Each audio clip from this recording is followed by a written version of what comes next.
Bonjour, bonjour, bienvenue sur Cartomancie et Psychologie. Voilà. Alors, Psychocartomancie, une chaîne spéciale donc, que j'ai créée il y a pas longtemps.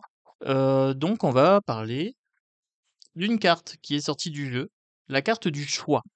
Voilà. Donc, j'ai pris à la rencontre de nos mémoires, carte oracle. Donc, ce jeu-là, je l'ai présenté, bien sûr, sur la caverne de l'oracle. Et j'ai pris ma carte, la carte du choix.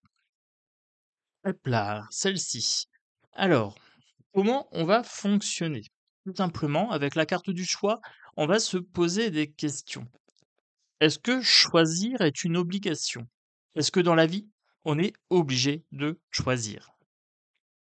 Alors, à chaque question, vous pouvez bien sûr répondre en commentaire, d'accord? Donc, pour moi, avec mon avis, avec mon expérience, je dirais que le choix est un moment obligatoire. Quand on est jeune, on doit choisir ses vêtements, on peut choisir ses amis, on peut choisir également son orientation, on choisit à l'école quelle filière on va prendre. Ensuite, on va choisir quel métier. On va choisir peut-être aussi ses activités, ses loisirs. On peut choisir ses passions. Voilà. Des fois, on n'a pas le choix, on a des obligations. Donc, choisir est une obligation. En soi, dans la vie de tous les jours, on est amené à choisir.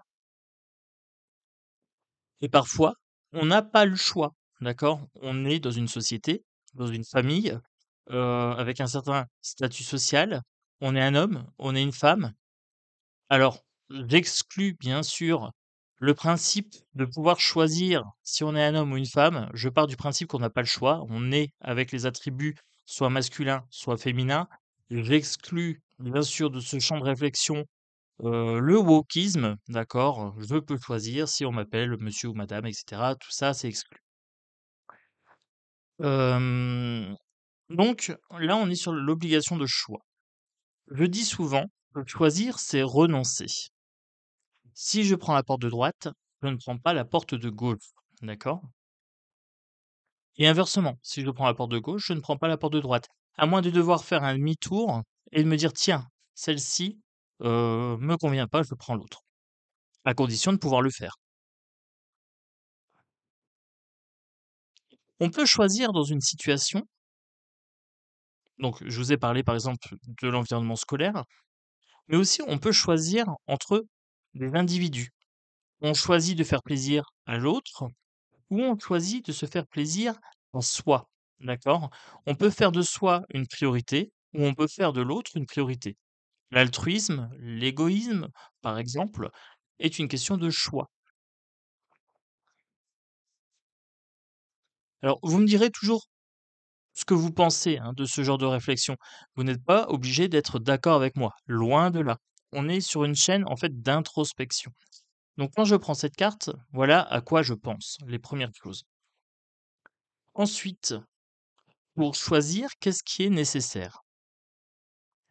Si je suis amené à faire un choix, qu'est-ce qui se joue? Qu'est-ce qui est nécessaire? Le libre arbitre. Si je n'ai pas de libre arbitre, eh bien, tout simplement, je ne suis pas en mesure de choisir. On m'impose les choses. Le libre arbitre, c'est quoi?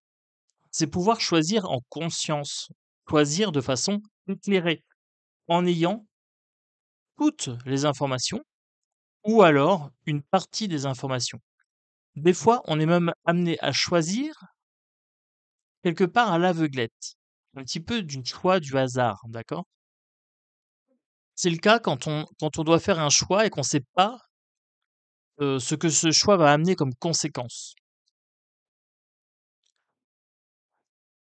Notre choix peut être influencé par différentes choses. Notre choix peut être influencé par la peur, par exemple, la peur d'échouer. Par exemple, si je suis amené à choisir une un cursus scolaire, si j'ai le choix entre littéraire et scientifique, peut-être que j'ai envie d'aller en scientifique, mais que tout le long de mon cursus, on me dit que je n'ai pas les capacités pour réussir ce cursus.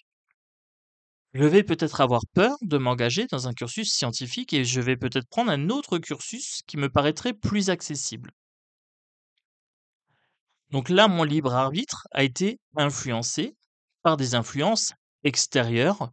Ces personnes, professeurs, parents, amis, qui vont venir vous dire: «Tu n'as pas les capacités de choisir, la scientifique, prends plutôt autre chose parce que tu vas te planter». Influence extérieure. Influence intérieure aussi, si vous acceptez ces remarques, si vous acceptez ces croyances limitantes provenant d'autres personnes, si vous les faites vôtres, à ce moment-là, ça devient une influence intérieure, une influence intérieure. Donc là aussi, on s'auto-sabote, auto-sabotage.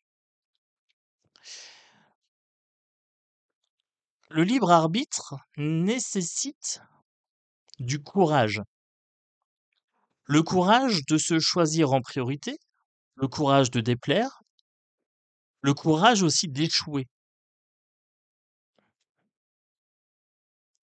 Si j'échoue, si je fais un choix et qu'en fait ce choix, je n'arrive pas jusqu'au bout, est-ce que c'est grave ou pas? Eh bien, ça dépend. Est-ce que je suis capable d'en apprendre quelque chose? Si j'échoue et que j'en tire une leçon, ce n'est plus un échec, c'est une leçon de vie. Par contre, si je ne réussis pas à atteindre mon objectif, que je réitère encore et encore et encore le même choix, pour toujours le même résultat, alors ça reste un échec. La différence entre un échec et une leçon de vie, c'est l'apprentissage qu'on en retire.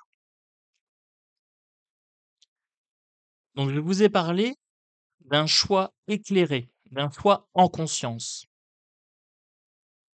Ça nécessite un choix honnête, c'est-à-dire que quand on vous fait faire le choix, vous avez toutes les cartes en main pour pouvoir choisir de façon judicieuse. Mais ce n'est pas toujours le cas. Des fois, on vous demande de choisir et on vous manipule. C'est ce que j'appellerais le choix qui est biaisé.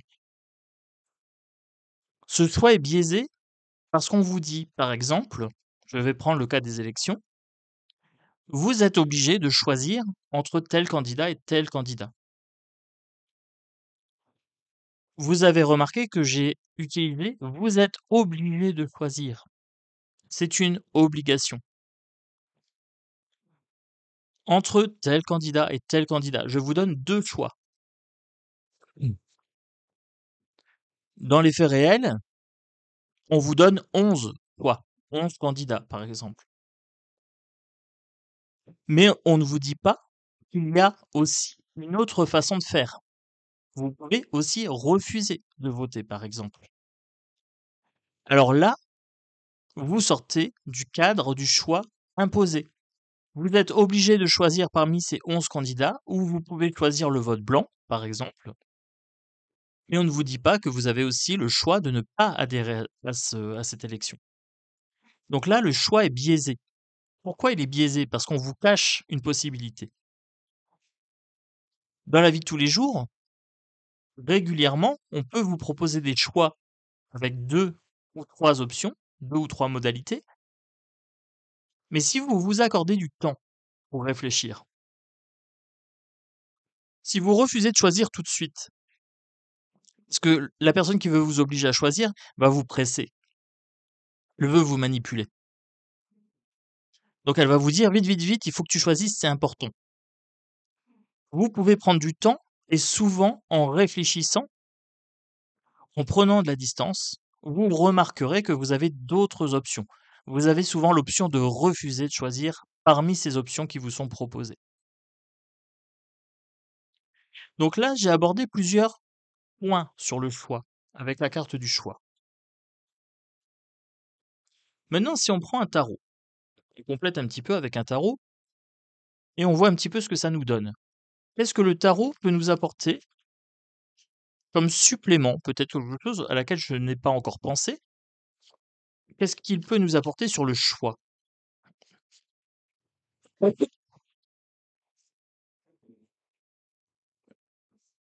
Le 10 de pentacle. Mmh. l'héritage, là, on voit qu'il y a plusieurs personnes.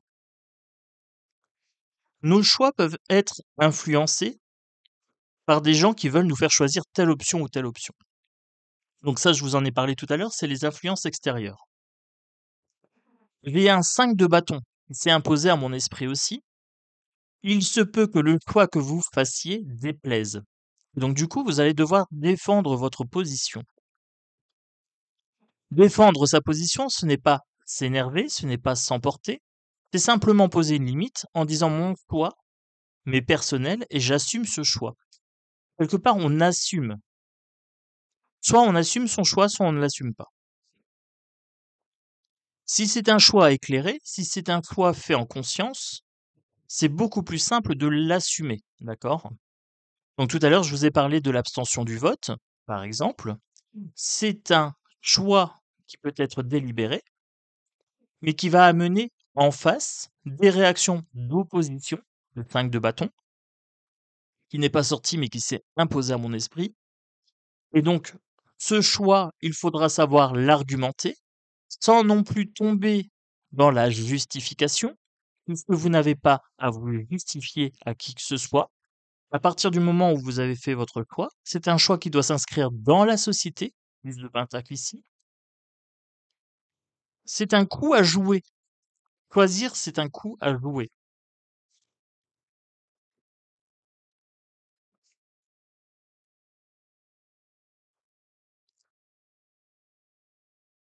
Au fur et à mesure que vous allez avancer dans votre expérience, dans votre vie, vous allez choisir de façon de plus en plus fine, peut-être de façon de plus en plus catégorique. Là, on me parle d'inexpérience avec le page de coupe. Des fois, choisir met dans une position de doute. Bon nombre de personnes viennent me voir en me disant qu'est-ce que tu penses de ça, en fait. Et donc, ils m'énoncent une situation où ils doivent choisir. Là, on me parle d'émotion avec le page de coupe. Avec ce page de coupe-là, on me parle d'une certaine naïveté, d'une certaine inexpérience. Comme si les gens, à chaque fois qu'ils devaient choisir, étaient en proie à un doute intense. Les Comme s'ils étaient infantilisés.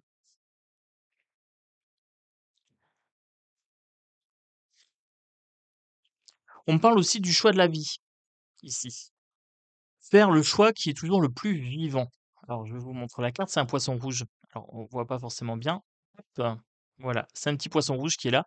On me parle du choix de la vie. Choisissez toujours ce qui est le plus vivant. Ce qui est le plus vivant paraît souvent le plus risqué, et je vous ai parlé de courage tout à l'heure. Choisir nécessite du courage. Ça nécessite d'abandonner une position peut-être confortable pour quelque chose d'inconnu. Ouvrir la porte. Le choix, c'est ouvrir la porte à une opportunité. Opportunité. Une opportunité, une unité d'être un. Opportunité. D'accord? Unicité. Unicité, c'est un. Unité. Unité, c'est un. Opportunité. Ouvrir la porte à une opportunité pour être enfin la personne qu'on doit être. D'accord? Que l'on peut être. Avec l'as d'épée, on me parle de choix, on me parle de trancher. Alors, ici, l'as d'épée, j'ai une épée qui est dessinée. On me parle de trancher. Il faut trancher de façon judicieuse afin de savoir ce qui est le plus opportun pour soi. D'accord? Essayer de se faire passer en priorité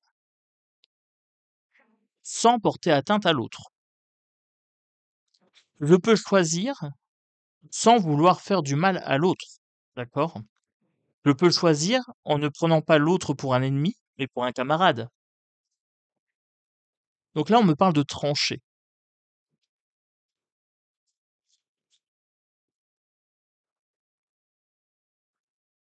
Encore une fois, un page. Cette fois-ci, c'est un page d'épée. Alors, ici, j'avais les émotions. On se retrouvait quelque part dans une situation de vulnérabilité, je dirais, émotionnelle. Et là, on passe aussi sur un apprentissage du mental. À force de choisir, en forgeant notre esprit au choix, en le forgeant pour qu'il devienne capable de choisir efficacement, on parle d'entraînement ici. Vous voyez, en fait, la réflexion que je réussis à faire avec une seule carte, le choix, ce qui en découle, qui est nécessaire, voilà.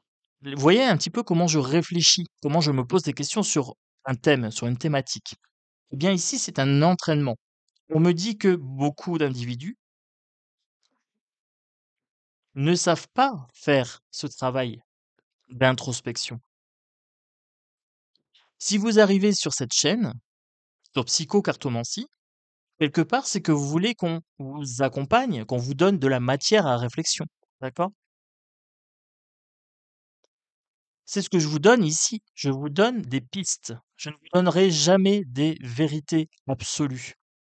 Je vous donnerai mon point de vue. Subjectif. Très subjectif. D'accord? Vous pouvez bien sûr participer en commentaire en me donnant votre propre point de vue. Il y a peut-être des choses que j'ai pas abordées. Qu'est-ce que choisir?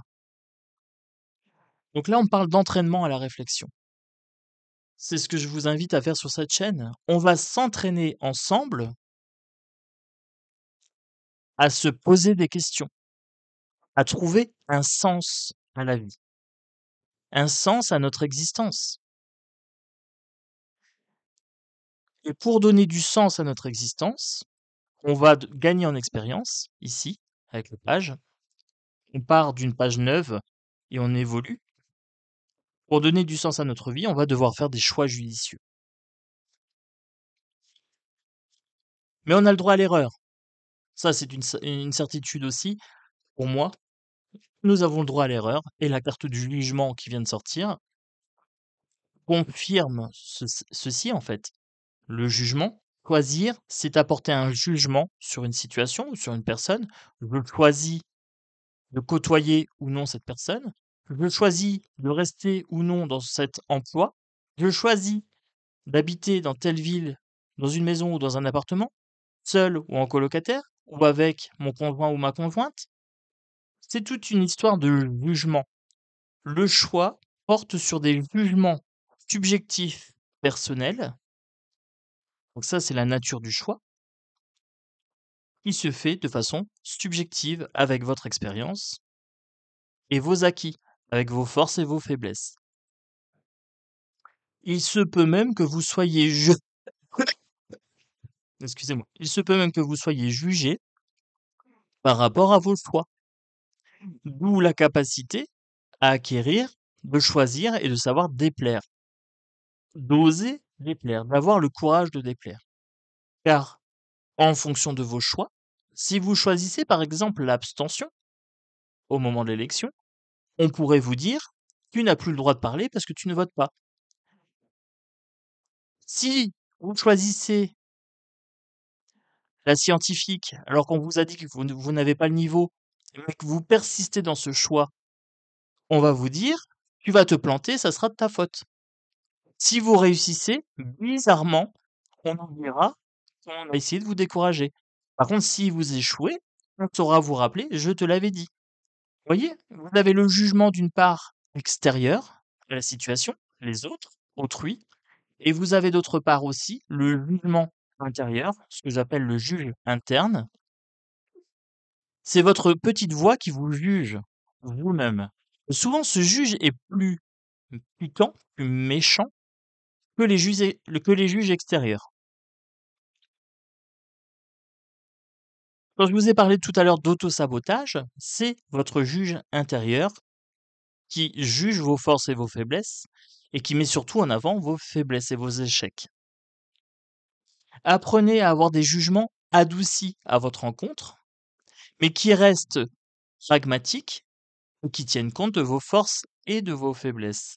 Les deux, vos forces et vos faiblesses. Vous n'avez pas que des faiblesses, mais vous n'êtes pas non plus euh, exempt de défauts. D'accord? Donc le jugement. Le choix nécessite un jugement éclairé qui met dans la balance l'intellect et l'émotionnel. Les deux. D'accord?